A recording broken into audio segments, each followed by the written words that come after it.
మాతృదేవోభవ. నెమ్మది నేలపై బడియు నేత్రయుగమును విప్పినంత మా అమ్మయే, ఆర్ద్రభావమెదనంటగా వాతెరజేర్చి బిల్వ మా అమ్మయే, తెలుగు పుస్తకము నాతురతన్ పుటద్రిప్ప అందు మా అమ్మయే, ఈ ప్రపంచమది అంతయు అమ్మయటంచుదోచడిన్, ఈ ప్రపంచమది అంతయు మా అమ్మయటంచుతోచడిన్. తెలుగు వంటివి ప్రేక్షక మహాశయులందరికీ సాహిత్యంలో హాస్యం అనే కార్యక్రమంలో 110వ భాగానికి స్వాగతం పలుకుతున్నాం. కవిత్వానికి తెలుగులో కృష్ణదేవరాయలు, సంస్కృతంలో భోజమహారాజు ప్రసిద్ధులు. కవిత్వ రచనకి, కవిత్వాన్ని పోషించడానికి కూడా. ఈ మహారాజులిద్దరూ కూడా స్వయంగా కవుల్ని పోషించారు. భోజుడు ముందువాడు సంస్కృతం. ఆయన కాళిదాసు మొదలైన కవుల్ని పోషించాడు. నవరత్నాలు ఉండేవారు ఆయన ఆస్థానంలో. విక్రమాదిత్యుడు అనే రాజుకే భోజుడు అని పేరుంది అని చరిత్రకారులు చెబుతున్నారు. ఆ భోజునులాగా తెలుగులో అందరినీ పోషించాడు కాబట్టి కృష్ణదేవరాయలు ఆంధ్ర భోజుడు అన్నారు. ఆంధ్ర జాతికి, ఆంధ్ర భాషకు సంబంధించి ఈయన భోజుడు లాంటి వాడు అన్నారు. సరే, ఇంతకీ ఆ భోజుడు గొప్పతనం చెంపు రామాయణం అని. రామాయణం మొత్తాన్ని చెంపువుగా, అంటే కొంత పద్యాలు కొంత గద్యం కూడా ఉన్నదాన్ని చెంపు అంటారు. అలాగా రచన చేసి కాళిదాసు, భవభూతి, ఏదో భారవి ఇలాంటి వాళ్ళు కూడా మరి అక్కడ ఆస్థానంలో ఉన్నారని అంటారు. సరే, కొంతమంది ఉన్నారు లేరు ఈ చర్చలు ఉన్నాయి, కానీ మనకి సరదాగా 4 శ్లోకాలు చెప్పుకుందుకు ఈ చర్చకు పోవాల్సిన అవసరం లేదు. ఆయన రాజ్యంలో ఎలా ఉండదంటే చివరికి అసలు కవిత్వం అంటే ఆసక్తి లేనివాడు నా రాజ్యంలో ఉండడానికి వీలు లేదు అన్నట్టుగా ఆ రాజు మాట్లాడేవాడు. కవిత్వం పట్ల అంత మోజు పెంచాడు. నిజానికి అది అవసరం.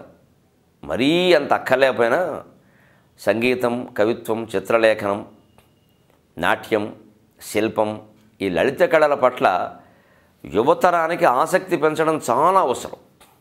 అవి లేకే ఈవేళ మన యువతరం ఎంసెట్లు, ఇంజనీరింగులు, సాఫ్ట్వేర్లు, ఒత్తిడి కలిగించేటువంటి విద్య తప్పితే మనస్సుకి వికాసం కలిగించేది, కాస్త ఉత్సాహం కలిగించేటువంటి కళలు లేవు.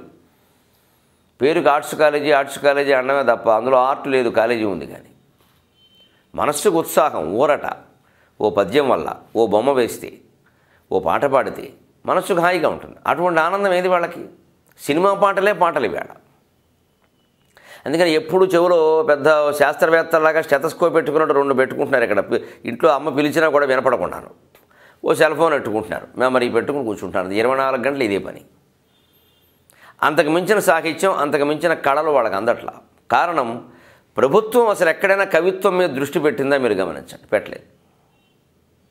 పూర్వం భోజమహారాజు మనకు అందరికీ ఆదర్శం. ఎందుకంటే ఆయన స్వయంగా కవి, కాళిదాసాది కవులను పోషించడమే కాకుండా నా రాజ్యంలో కవిత్వం చెప్పిన వాడికి విలువ లేదని అని ప్రకటించేవాడు. అందుకని ప్రజలు కూడా రాజుగారికి అది ఇష్టం కదా అని ఎంతో కొంత కవిత్వం చూద్దామని ప్రయత్నించేవాడు. ఒకసారి 2 కవులు ఏదో ఒక చోట ఉండి కవిత్వాన్ని గురించి మాట్లాడుకుంటుంటే ఒక సాలెవాడు, బట్టలు వేసేవాడు, కవిత్వాన్ని ఆక్షేపిస్తూ మాట్లాడాటే, మీకేం పని పాట ఏం లేదు, ఊరికే పద్యాలు పాడుకుంటారు, ఇక్కడ మేము ఇక్కడేమో బట్టలు తయారు చేస్తుంటే యాతన పడి పొండే అన్నట్టుగా మాట్లాడాడు. దాంతో ఈ కవులకు కోపం వచ్చింది. మరి అప్పుడు భోజమహారాజు కవుల పక్షపాతి కదా, ఆయనకి ఫిర్యాదు చేశారు. వీడెవడో సాలివాడండి, ఇతను ఆక్షేపిస్తున్నాడు, కవిత్వం యొక్క విలువ తెలియదండి. సరే, రాజుగారు నవ్వుని వెంటనే అతను తీసుకురండి అన్నారు. తీసుకొచ్చారు.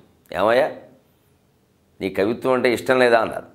అంటే ఇష్టం లేదా అంటే ఉంటుందండి, ఆ మాటకు వస్తే మేము చెప్పగలం అన్నాడు. ఏం చెప్పగలం చెప్పు అన్నాడు ఆయన. వెంటనే అతను బట్టలు వేసుకునేవాడు చెప్పినటువంటి శ్లోకం చాటువుగా, ఎంత సరదాగా, ఎంత సరసంగా ప్రచారమైంది అంటే, కావ్యం కరోమి నహి చారుతరం కరోమి, కావ్యం కరోమి నహి చారుతరం కరోమి, యత్నాత్ కరోమి యది చారుతరం కరోమి, యత్నాత్ కరోమి యది చారుతరం కరోమి, భూపాల మౌళిమణిరంజిత పాదపీఠ హే సాహసాంక భూపాల మౌళి మణిరంజిత పాదపీఠ హే సాహసాంక కవయామి వయామి యామి కవయామి వయామి యామి. భోజమహారాజు కూడా చప్పట్లు కొట్టేయండి వెంటనే. ఎవడండి వీడికి కవిత్వం రాదన్నది? స్వయంగా కవిత్వం చెబుతుంటేను. అసలు ముందు ఆ పదప్రయోగం ఎంత బాగుంది. కవయామి వయామి యామి. ముందు కవయామి అన్నాడు, అందులో ఒక అక్షరం తీశాడు వయామి అన్నాడు, ఇంకో అక్షరం తీశాడు యామి అన్నాడు. మూడింటికి అర్థాలు ఉన్నాయి. కవయామి నేను కవిత్వం చెబుతున్నాను, వయామి బట్టలను వేస్తున్నాను. వయ అనే ధాతువుకి బట్టలను వేయడం అని అర్థం. దాని నుంచే వీవర్స్ అనే మాట వచ్చింది. వయామి నేను బట్టలను వేస్తున్నాను, యామి వెళ్ళిపోతున్నాడు మాట్లాడకుండా అని. యామి అంటే వెళ్ళిపోతున్నాడు, ప్రయాణం. కవయామి వయామి యామి నేను కావ్యము రాయగలను, బట్టలు నేయగలను, మీ ఆస్థానంతో నాకేం పని లేదు, హాయిగా వెళ్ళిపోగలను, నా పని నేను చూసుకోగలను. ఈ స్వాత్మాభిమానంతో ఉండేవారని ప్రజలు, అన్ని కులాల వారు, అన్ని వర్గాల వారు కూడా. అప్పటి ప్రజల మనస్తత్వంలో గొప్పతనం ఏమిటంటే, పుట్టుకతో ఏ కులం ఏ వృత్తి వస్తే దాన్ని సగౌరవంగా అంగీకరించేవారు. ఎవరి కులాన్ని గురించి ఎవరి వృత్తిని గురించి తక్కువ భావన వారికి ఉండేది కాదు. శ్మశానంలో కాపలా కాసేవాడు కూడా ఒక వేద పండితుడు ఎదురైతే, ఇగో నీకెంత తత్వం తెలుసో నాకు అంతే తెలుసు, తెలిసిందా, నీ పని నువ్వు చూసుకో, నా పని నేను చేసుకుంటాను, తత్వం మాత్రం ఇద్దరు ఒకటే అని మాట్లాడేవాడు. హరిశ్చంద్ర నాటకంలో కాటికాపరిగా ఉండేటువంటి వీరబాహుడు, అలాగే హరిశ్చంద్రుడి భార్యని దాసిగా కొన్నటువంటి కాలకౌశికుడు అనేటువంటి బ్రాహ్మణుడికి జరిగిన సంవాదం, ఇలాంటివి మనకి సమాజంలో ఉండే ఆ పరిస్థితులు నిరూపిస్తాయి. నీ వృత్తి నువ్వు చేసుకో, నా వృత్తి నేను చేసుకుంటున్నాను, అంతేగాని నీకు తెలుసున్నదే నాకు తెలుసున్నదే ఒకటే. ప్రపంచం నడవాలంటే, సమాజం నడవాలంటే అన్ని వృత్తులు నడవాలి. అందుకోసం నేను చేస్తున్నాను, అంతేగాని నీ వృత్తి నేను చేయలేక కాదు, లేకపోతే నా వృత్తి ఏం తక్కువదని కాదు. ఇంత పౌరుషంతో ఇంత ఆత్మాభిమానంతో ఉండేవారు. దానికి ఈ పద్యం ఉదాహరణ. ఈయన ఏమంటున్నాడంటే వినయంగా, కావ్యం కరోమి నహి చారుతరం కరోమి, నేను కావ్యం రాయగలను కానీ నహి చారుతరం కరోమి, అందంగా రాయలేను. మరి ఆయన బట్టలు అందంగా నేయగలడు కానీ కావ్యం ఎలా రాస్తారండి? ఈ కవులు ఎవరన్నా బట్టలు ఏమన్నా చూద్దాం, తగలబెట్టి పెడతారు అక్కడ. ఒక వృత్తి వారికి రానప్పుడు వారి వృత్తి వీరికి రాదు. ఇందులో ఆశ్చర్యం ఉంది. ప్రతి వృత్తికి సంబంధించిన వాడు అంత ఆత్మగౌరవంతో ఉండేవాడు. నేను రాయగలను కానీ వారంత అందంగా రాయగలను, నిజమే. ఇంకోటి, యత్నాత్ కరోమి యది, కానీ ప్రయత్నించి అదే పని మీద ఉండి నేను ప్రయత్నిస్తే చారుతరం కరోమి, అందంగా కూడా రాయగలను. మొత్తం మీద ఓటమి ఒప్పుకోలేదు. మామూలుగా నా పని కాదు కాబట్టి నేను అంత అందంగా రాయలేను, కానీ నేను కనుక ప్రయత్నించి ఆ శాస్త్రంలో కాస్త నిష్ణాతృత్వాన్ని సంపాదించి నా ప్రయత్నం నేను చేస్తే నేను అందంగా కూడా రాయగలను అని ఆ అందమైన కవిత్వం ఏమిటో చెబుతున్నాడు. భూపాల మౌళి మణిరంజిత పాదపీఠ, ఇదెంత కవిత్వం! ఈ పాటి కవిత్వం కాదు, ఆ కవులందరూ చెప్పి డబ్బులు కొట్టేసింది అగ్రహారాలను. భూపాల మౌళి మణి రంజిత పాదపీఠ హే సాహసాంక. భూపాలులందరూ చక్రవర్తి అయినటువంటి భోజమహారాజు పాదాలకు నమస్కారం చేస్తారట. వాళ్ళ కిరీటాలు పెట్టుకుని ఉంటారు. ఆ కిరీటాలలో కెంపులు, పగడాలు, ముత్యాలు, వజ్రాలు, వేడూర్యాలు, మరకతాలు, మాణిక్యాలు ఇవన్నీ ఉంటాయి. నవరత్నాలు పొదిగిన కిరీటాలు ధరించేవారు. అలాంటి కిరీటాలు ధరించిన వారే నవరత్నాలని పోషిస్తున్న భోజమహారాజు పాదాలకు నమస్కారం చేసేవారు. అంటే వాళ్ళంతా ఈయనకి సామంతరాజులు. ఇంక ఈయనంత గొప్ప కూడా ఆలోచించుకోవాలి. నమస్కారాలు చేస్తుంటే ఆ కిరీటాల్లో ఉండే మణుల కాంతులు ఆయన పాదపీఠం మీద పడి ఆ పాదపీఠం 9 రంగుల్లో ప్రకాశించేది. ఇది కవిత్వం అని తక్కువ చెప్పాడా?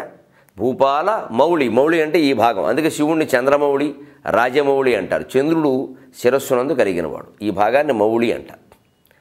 అందుకని భూపాల మౌళి, రాజుల యొక్క మౌళి భాగమునందు మణి ఉన్నటువంటి మణుల చేత రంజిత, రంజింపజేయబడిన పాదపీఠ, పాదపీఠము కలిగినవాడా. అంటే వాళ్ళందరూ నీకు పాదాభివందనం చేస్తూ ఉంటే నీ పాదములు, కాని గోళ్ళు, పాదపీఠము కూడా 9 రకాల కాంతులతో ప్రకాశిస్తున్నాయి. దానికి కారణం కూడా చెప్పాడు. హే సాహసాంక, నువ్వు శత్రువుల మీద జయం పొందిన విధానం, నీ పరిపాలనా విధానం, నీ ధైర్యం, నీ సాహసం అటువంటివి. పైగా ఎందుకంటే ఈ విక్రమాదిత్యుడి గురించి బేతాళ విక్రమాదిత్య కథలు ఉన్నాయి. అర్ధరాత్రి శ్మశానానికి వెళ్ళేవాడు, చెట్టుకు వేలాడే బేతాళులను భుజం మీద తీసుకొచ్చాడు. మరి ఇది సాహసవంతుడు చేసే పనికైనా సరదాకి తిరిగేవాడు చేసే పని కాదు కదా. అందుకని హే సాహసాంక, నీ సాహసం కారణంగా అంత ఖ్యాతి నువ్వు సంపాదించేవయ్యా. కాబట్టి మహానుభావ కవయామి వయామి యామి, నేను కవిత్వము చెప్పగలను, కవయామి. వయామి నేను బట్టలు వేసుకోగలను, యామి నేను వెడుతున్నాను, వాళ్ళకంటే పని పాట ఏం లేదు, కూర్చొని పద్యాలు పాడుకుంటారు, నేను బోల్డ్ బట్టలు వేసుకోవాలని చచ్చిపోతున్నా ఇంటో మా ఆవిడ నేను బోల్డ్ డిమాండ్ ఉంది. ఆ రోజుల్లో మనం గమనించాల్సిందని ఏ ఊళ్ళో వాళ్ళు ఆ ఊళ్ళో సానివాడి దగ్గర తయారైన బట్టలే వాడేవారు. ఏ ఊళ్ళో వాళ్ళు ఆ ఊరు చాకలకే బట్టలు వేసేవారు. చాకల కుటుంబాలు ఒక ఊరు జనాభాను బట్టి 2, 3, 20, 30 అని ఉండేది. చాకలపేట ప్రత్యేకంగా ఉండేది. ఇప్పటికీ మీరు చిన్న చిన్న పట్టణాలు చూస్తే చాకలపేట, మంగళపేట, బ్రాహ్మణవాడ అన్నీ కనపడతాయి. అన్ని రకాల కుమలాలకి ప్రత్యేకం వాడలు ఉంటాయి. వారు విడిగా ఉన్నారు కానీ ఎవరు దెబ్బలాడుకోలేదండి. ఆ విడిగా ఉండడం ఏదో మహానేరమైనట్టు. సరే ఇప్పుడు అందరినీ కలిపినంత మాత్రాన మనస్సులు కలిసే. మనసాలు కలిస్తే మనస్సులు కలవవు, మనస్సులు కలిస్తే మనసాలు కలవడం చాలా తేలిక. కలవాల్సింది మనసులు తప్ప మనసాలు కాదు. మనం కలిపేశాం అందరినీ కలిపి ఆమోదము జిడ్డు రాసాం. ఇప్పుడు కొట్టుకుంటున్నారు అందరూ కలిసి. వారి మధ్య వీరిల్లు కట్టాం, వీరి మధ్య వారిల్లు కట్టాం. ఎవడ పని చేసుకుందుకు లేకుండా పోయింది. అంచేత ఊరికే మనుషుల్ని కలపడం ప్రధానం కాదు, మనసుల్ని కలపడం ప్రధానం. అది ప్రాచీన సాహిత్యం, ప్రాచీన విద్యలు చేసే కవిత్వం ద్వారా సాధించి ఆ సాలివాడు యొక్క ప్రతిభ బయటపడగానే ఈ ఆక్షేపించిన కవులు వారు వీడేదో సామాన్యుడు బట్టలు వేసుకుంటున్నాడు అనుకున్నాం కానీ ఎంత గొప్ప మాట చెప్పాడురా. నిజానికి వాడు పనిలో వాడు ఉన్నాడు కానీ ధర్మం ప్రకారం వాడు కూడా గొప్ప కవి అన్నమాట. భగవంతుడే గొప్ప కవి, కవిరేవ ప్రజాపతికి. భగవంతుని యొక్క సృష్టిలో అందరూ కవులే. పద్యమే చెప్పక్కర్లేదు. ఒక మధురమైన భావన ఎప్పుడైతే మన మనస్సులో కలిగిందో దానికి మనమే వస్తువుల కంటే, ఆభరణాల కంటే, వస్త్రాల కంటే, పదవుల కంటే, పెదవుల కంటే ఎక్కువ ఆనందాన్ని పొందగలుగుతున్నామో అప్పుడు నువ్వు కవి అన్నట్టే. ఎదుటి వాళ్ళకి చెప్పడం అనేది వాళ్ళ సౌకర్యం కోసం, నిజానికి చెప్పాల్సిన అవసరం ఏం లేదు. అది ఈ శ్లోకాల మాహాత్మ్యం, ఇందులో ఉండేటువంటి చమత్కారం. అలాగే అవధానాల్లో మనకి సమస్యాపూర్ణాలను ఉంటాయి. అవి చాలా విచిత్రంగా భాషాపరమైన జ్ఞానాన్ని పెంచడమే కాకుండా నవ్వు పుట్టిస్తాయి. ఒక అవధానం చేసేటువంటి ఒక ఆయనకి ఒక చిత్రమైన సమస్య ఇచ్చారు.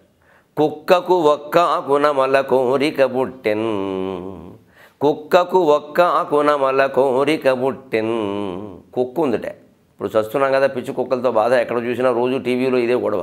ఆ జిల్లాలో ఎన్ని కుక్కలు కరిచాయి, ఈ జిల్లాలో ఎన్ని కుక్కలు కరిచాయండి. ఇక ప్రతి కుక్కను చూసి భయపడడం మిగులుతుంది. కానీ ఈ కుక్క అలాంటిది కాదురా. ఒక్కాకు నమల కోరిక పుట్టింది. దానికి తమలపాకులు వేసుకోవాలనిపించింది. కుక్కలకు కూడా అనిపిస్తే ఎక్కడ దొరుకుతాయి తమలపాకులు. కుక్కకు ఒక్క ఆకునమల కోరిక పుట్టిన. సమస్యాపూర్ణంలో చమత్కారం ఏమిటంటే ఆ పాదం అలాగే ఉంచాలి, దాన్ని ఏం మార్చకూడదు. పైగా అది కందపద్యం. అదే కందపద్యం అదే ఛందస్సులో మిగిలిన 3 పాదాలు అల్లాలి. ముందు ఈ కుక్కను ఏం చేయాలో చేయాలి. ఆ కుక్కను కుక్కలా ఉంచితే అది తమలపాకులు నవ్వదు. మరి కుక్కను మారిస్తే ఏం చేసి మార్చాలి? ఈ మార్పుని ఒక మెరుపులాగా కవి మనస్సులో, అవధాని మనస్సులో స్ఫురించాలి. అందుకని చిక్కనగుమండు టెండలు దానికి సమస్యాపూర్ణం చేశాడు ఒక ఆయన, ఎవరో తెలియదు కానీ చాటువుగా ప్రసిద్ధంగా ఉంది. చిక్కనగుమండు టెండలు తక్కువగా ఉష్ణభరము తములము తెమ్మ. చిక్కనగుమండు టెండలు తక్కువగా ఉష్ణభరము తములము తెమ్మ. ప్రక్కల చిక్కిన వేడిమికి, ప్రక్కల చిక్కిన వేడిమికి, ప్రక్కలు మండెడి వేడిమికి ఉక్కకు, ప్రక్కలు మండెడి వేడిమి కుక్కకు ఒక్క ఆకునమల కోరిక పుట్టెన్. వేడిమికి ఉక్కకు, కుక్కకు అనే పదానికి ముందు వేడిమికి అని చేర్చాడు. అంచేది ఈ వేడికి ఉక్కకు, వేడిమికి ఉక్కకు కలిపితే వేడిమి కుక్కకు అయింది. ఆ కుక్కకు అలా కలిపాడు సంధి. ఈ ఉక్కబోతకి నాకు తమలపాకులు నవలాలని అనిపిస్తుంది అన్నాడు. పైగా శాస్త్రం ఏం చెబుతుందంటే ఎంత వేసవికాలమైనా సరే మనం తమలపాకులు వేసుకుంటే నోరు పండడమే కాదు, మనస్సు చల్లబడుతుంది, శరీరంలో ఆవిరి తగ్గుతుంది. 4 రకాల పదార్థాలు ఉన్నాయి. సందర్భం వచ్చింది కాబట్టి చెబుతాను మొహమాటం లేకుండా. ఇవి శీతకాలం వేడిగా ఉంటాయి, వేసవికాలం చల్లగా ఉంటాయి. అంటే ఈ 4 ఎప్పుడూ సేవించదగినవి. కూపోదకం వటఛాయ తాంబూలం తరుణీస్తనం శీతకాలే భవేదుష్ణం ఉష్ణకాలే తు శీతలం. కూపోదకం అంటే నూతి నీళ్లు. అంటే ఇప్పుడు చెప్పాలంటే బోరింగ్ వాటర్. ఈ హ్యాండ్ పంపులు పెట్టి కొడుతూ ఉంటాం, కొట్టడం మానేసాం, మోటార్ రోడ్డు పెట్టాం, అది పాడైతే ఏడుస్తున్నాం. అందుకే నిజానికి హ్యాండ్ పంప్ పెట్టి కొట్టుకోవడం చాలా మంచిది. లోపల నుంచి వస్తుంది నీరు. అది విచిత్రం ఏంటంటే వేసవికాలం చల్లగా ఉంటుంది, శీతకాలం వెచ్చగా ఉంటుంది. మనం శీతకాలం వేడి నీళ్ళు కోరుకుంటాం, వేసవికాలం చన్నీళ్ళు పోసుకుంటాం. కాబట్టి ఎప్పుడూ పోసుకోవచ్చు అనమాట. అందుకే పూర్వం ఇంటి ముందు ఈశాన్య మూలలో నుయ్యి తవ్వుకొని దానికి నువ్వు చుట్టూ పళ్ళెం పెట్టుకుని ఎప్పుడు ముఖ్యంగా మగవాళ్ళు అయితే అక్కడే స్నానం చేసేవాడు, గొడవలేని పని. ఆడవాళ్ళు కూడా అక్కడి నుంచి ఏదో బిందె నీళ్లు తోడుకుని నీళ్ళ గదిలో పెట్టుకుని పోసుకునేవాళ్ళు. అవి తెల్లారకట్ట మీకు 4 గంటలకు, ముఖ్యంగా 4-5 గంటల మధ్యలో కనుక నూతి నీళ్లు తోడితే శీతకాలం గోరువెచ్చగా ఉంటాయి, చలి వేయదు అసలు. వేసవికాలం చల్లగా ఐసులో ఉంటాయి, హాయిగా ఉంటుంది, ఎప్పుడు పోసుకున్నా హాయిగా ఉంటుంది. మళ్ళీ సాయంత్రం కూడా ఈ లక్షణం ఉంటుంది. అందుకని కూపోదకం, నూతి నీళ్ళు ఎప్పుడూ మంచివి. ఈ ట్యాంకులోకి వచ్చిన తర్వాత ట్యాంకులో నాచు అంతా చేరింది, అది మళ్ళీ గొట్టాల్లోకి వెళ్ళింది. ఆ గొట్టాల్లో నాచు కారణంగా మళ్ళీ మనకి కుళాయిలోకి వచ్చేది తక్కువ. పైగా మనం ఈ కుళాయి తిప్పామంటే కింద పడేది ఎక్కువ, మీద పడేది తక్కువ. అందరికీ తెలుసున్న వ్యవహారమే. ఇన్ని నష్టాలు మనం తెచ్చి పైగా కరెంటు బిల్లు కట్టుకోలేక ఇబ్బంది పడుతున్నాం. డబ్బుకు డబ్బు ఖర్చు, వ్యవహారం పనికి రావట్లేదు. సొమ్ము పోయే దుమ్ము పట్టే ఒకటే సామెత అంతే. అన్ని రకాల మన పరిస్థితి అలాగే ఉంది. సొమ్ము పోయింది, దుమ్ము పట్టింది. కానీ పూర్వ నాగరికత అలా ఉండేది కదా, శ్రమకి శ్రమ. వీళ్ళు వేరే మార్నింగ్ టాక్కు, ఈవినింగ్ వాక్కు ఏం లేవు అక్కడ. ఎందుకని ఇలా రోజు 16 బకెట్ తోడిన తర్వాత ఇంకెందుకంటే చేతులకు వ్యాయామం వేరే. ఇప్పుడు మళ్ళీ చేతులకు వ్యాయామానికి 5,000 యంత్రం, కాళ్ళకు వ్యాయామానికి బెల్ట్, దాని మీద నుంచోవడం, వీడు నడవడం, అది నడుస్తూ ఉంటుంది. అది నడుస్తుంది కాబట్టి వీడు నడుస్తూ ఉంటాడు. దాని స్పీడ్ పెంచడం, వీడు పరిగెట్టడం, ముందుకు పడడం, మూతి పడడం రావడం, మళ్ళీ డెంటిస్టు. ఇన్ని ఖరీదులు ఉన్నాయి ఇందులో. ఎందుకంటే చేతులకి కాళ్ళకి తగిన పనులు ఉన్న రోజుల్లో ఈ వ్యాయామాలు అవసరం లేకుండా ఉండేది. కూపోదకం అంత గొప్పది. వటఛాయ అంటే మర్రి చెట్టు నీడ, రావి చెట్టు నీడ, ఇవి వేసవికాలం చల్లగా ఉంటాయి, శీతకాలం వెచ్చగా ఉంటాయి. అందుకే పూర్వం రాజులు పెద్ద పెద్ద రహదారులు, మనం ఇవాళ నేషనల్ హైవే అంటాం, మనం NH5, NH4 అంటాం. ఈ జాతీయ రహదారులకు అటు ఇటు మర్రి చెట్టు నాటేవారు. ఒక్క మర్రి చెట్టు నాటితే అది ఓడలతో శాఖోపశాఖలుగా విస్తరించి కనీసం ఒక ఫర్లాంగ్ దూరం మళ్ళీ ఇంకో చెట్టు నాటక్కల. పైగా నాటినా బతకదు. మర్రి చెట్టు నీడలో మరో చెట్టు రాదంటారు. అంతే. ఒక మహాపురుషుడు ఎవడైనా మహాపండితుడు ఊళ్ళో ఉంటే ఆ ఊళ్ళో ఇంకో పండితుడు పుట్టడు. ఎందుకంటే మొత్తం వీడికి అమ్మేస్తాడు వాడిని. అందుకని మర్రి చెట్టు నీడ లాంటిది అంటారు. ఇంకో చెట్టు మొలవదు. అందుకే దారి పక్కన ఆ చెట్లు నాటేవారు. అవి ఇంకో చెట్టు మొలవకపోయినా నష్టం లేదు. బోల్డ్ విశ్రాంతి, బోల్డ్ నీడ. ఒకే చెట్టు కింద 10 మంది పడుకోవచ్చు. ఒకరి పక్కన ఒకరు పడుకుంటే సరదాగా కూడా ఉంటుంది, ధైర్యంగా కూడా ఉంటుంది. మర్రి చెట్టు నుంచి ఒకవేళ అర్ధరాత్రి ఏ అరుంధతో దూకినా పెద్ద ఇబ్బందిగా ఉండదు. చంద్రముఖో, అరుంధతో ఇలాంటివి వచ్చే అవకాశం ఉంది, అప్పుడు ఇబ్బందిగా ఉండదు. ఇంత ఆలోచించి పెట్టేవారు. ఆ మర్రి చెట్టు నీడ కూడా ఎటువంటిదంటే వేసవికాలం చల్లగా ఉంటుందట, శీతకాలం వెచ్చగా ఉంటుందట. ఇంకో 2 వస్తువులు చెప్పారు. కూపోదకం, వటఛాయ, తాంబూలం, తరుణీస్తరం. మనకు కావలసిన తాంబూలం. తమలపాకులు కూడా వేసవికాలం వేసుకుంటే దంపతులు హాయిగా చలవ చేస్తుంది శరీరానికి. శీతకాలం వేసుకుంటే వేడి చేస్తుంది. శీతకాలం వేడి చేయాలి, వేసవికాలం చలవ చేయాలి కదా. అంటే దంపతులైన వాళ్ళు వేసుకోవాలి. ఎందుకంటే శృంగార వాంఛలు కలిగేటువంటి అవకాశం ఇందులో బాగా ఉంది ఈ తమలపాకుల్లో. ఇప్పుడు మనం వేసుకున్నటువంటి డొక్కాకులకు ఏం కరగదా, పీటీ కిళ్ళి, ఇవన్నీ కారాకిళ్ళి, ఇవన్నీ పనికి వాంఛలు తప్పితే శృంగార వాంఛలు కలగవు. కానీ పూర్వం లవంగాలు, యాలకులు, దాల్చిన చెక్క, కస్తూరి, కర్పూరం, ఆ దాంతోపాటు కాస్త ఒక్కపొడి, మంచి సున్నం కూడా వేసేవారు కదా. ముత్యాల భస్మం వేసేవారు అందులో. మంచి వజ్రకాయంగా ఉంటాడు మగవాడైతే. ముత్యాల భస్మం వేసుకున్న, తాంబూలం వేసుకుంటే వజ్రం లాంటి శరీరం అసలు. అతని సామర్థ్యం అంతా ఇంత కదా, ఏ వయగ్ర బిడ్డలు మింగాల్సిన పని లేదు. అందుకని తాంబూలం వేసుకోమనేవారు. శీతకాలం వేసుకోవచ్చు, వేసవకాలం వేసుకోవచ్చు. దాంపత్యం అనేది ఎప్పుడు ఉండాలిగా, ఓ సీజన్లో రద్దు చేయరు కదా. అందుకని తాంబూలం. తర్వాత తరుణీస్థానం ఎలాగో స్త్రీ సౌఖ్యం, వక్షస్థల సౌఖ్యాన్ని హాయిగా పొందవయ్యా. ఆ ప్రదేశం కూడా శీతకాలం వెచ్చగా ఉంటుంది, వేసవకాలం చల్లగా ఉంటుందన్నారు. మనవాడు శృంగారాన్ని, సరసాన్ని, శాస్త్రాన్ని, సైన్స్ని ఈ నిటిని కలిపి ఇంత సరదాగా చెప్పేవారు. కూపోదకం వటఛాయ తాంబూలం తరుణీస్తనం శీతకాలే భవేదుష్ణం ఉష్ణకాలే తు శీతలం. శీతకాలంలో వేడిగా ఉంటాయి, వేసవికాలంలో చలవ చేస్తాయి కాబట్టి తాంబూలం తీసుకురా అన్నట్టు. ఒకటి ఎందుకు తీసుకురమ్మన్నాడు? చిక్కనగు మండుటెండలు బాగా విపరీతంగా ఉన్నాయి, ఎండలు మండిపోతున్నాయి. తక్కువగా ఉష్ణభరము, ఈ వేడి తగ్గాలి అంటే తములము తెమ్మ, తాంబూలం తేవయా అన్నట్టు. మగవాళ్ళని అనొచ్చు, ఆడవాళ్ళని అనొచ్చు, దానికి ఉంది. పూర్వం తాంబూలం పెట్టి పట్టుకునేటువంటి నౌకర్లు ప్రత్యేకంగా ఉండేవారు. తాంబూల కరండవాహి అనేవారు. వాళ్ళు పెట్టి పట్టుకుని నిలబడేవాళ్ళు, అందులో అన్నీ అందిస్తూ ఉండేవాడు. అందుకని తమలపాకులు అలా తీసుకురావయ్యా, వేడి ఎక్కువగా ఉంది, కాస్త తమలపాకులు వేసుకుంటే వేడి తగ్గుతుంది కదా అని అంటూ. మరి ఎందుకు తేవాలి? మరి కుక్క ఏం చేశాడయ్యా అంటే, ప్రక్కలు మండెడి వేడిమికి, ఈ డొక్కల నుంచి ఆవిర్లు వచ్చేస్తున్నాయి బాబు, ఇంత వేడి ఏమిటి ఎప్పుడు చూడాల అంటే, మధ్యాహ్నం అన్నం తినేసరికి ఆ రోజుల్లో 1:30-2 అయ్యేది. అప్పుడు వేడిగా ఉంటుంది బాగా వేసవికాలం. అప్పుడు మరి కాస్త వేడి గురించి కూడా వేసుకోవాలని అనిపిస్తుంది. కాస్త తమలపాకులు వేసుకుని పడుకుందామని ప్రశాంతంగా అంటాడు. ఆ వేడిమికి ఉక్కకు సంధి కలిపితే వేడిమి కుక్కకు అయింది. ఇచ్చిన సమస్య కుక్కకు ఒక్క ఆకున మలకు రిక పుట్టెన్.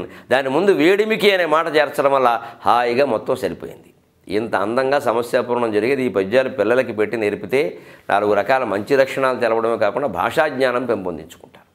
అలాగే ఈ వారం ఒక మంచి సామెత, జంగం రాసుకుంటే బూడిద రాలిందంటారు.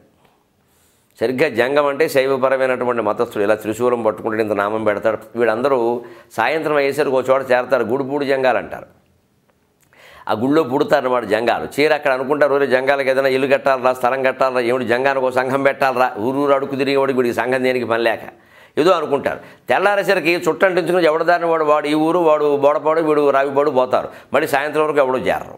అన్ని తీర్మానాలు అనుకోవడం తప్ప ఏది అవ్వదు. మన అసెంబ్లీ అంటే గుడిపూడి జంగాల కింద లెక్క. నిజానికి అనేక రకాల తీర్మానాలు చేస్తారు, ఏది అమలు చేయరు. అందుకని అలాంటి జంగాల కనుక సాయంత్రం ఒకడికొకడు రాసుకుంటే జరిగేది ఏమిటంటే బూడిద తప్పితే రాలేదు, ఏమీ లేదన్నారు. ఇవాళ దాన్ని కొంచెం కొత్తగా మార్చి గుమాస్తా రాసుకుంటే గుండుసూదులు రాలుతాయన్నారు. ఇద్దరు గుమాస్తాలు రాసుకున్నా కూడా అంతే జరిగేది, గుండుసూదులు రాలితే తప్పితే రాలేదు, ఏమీ లేదు అన్నారు. ఇలాగా ఆనాటి నానుడి, ఈనాటి న్యూనుడి రెండూ కలిపి చెప్పుకుంటే చాలా ఆనందంగా సరదాగా ఉంటాయి. మనం ఫలవంతమైనటువంటి ప్రయోగాలు మరిన్ని చేద్దాం. అంతవరకు తెలుగులో మాట్లాడదాం.